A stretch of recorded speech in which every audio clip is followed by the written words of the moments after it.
Hi, today for the Xiaomi 13 and I'll show you how to switch off this device.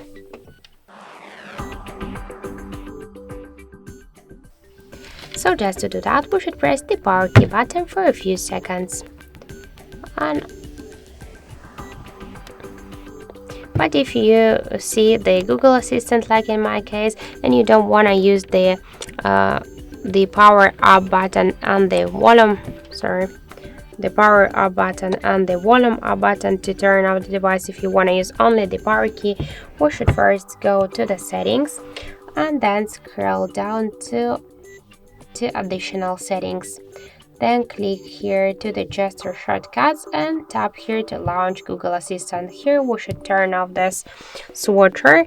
Now just let's press and hold the power key and we can see the power off menu. Just to turn off the device, click twice the power off icon, just wait a second, and after that we can see that the screen is dark, so this means that our device is turned off.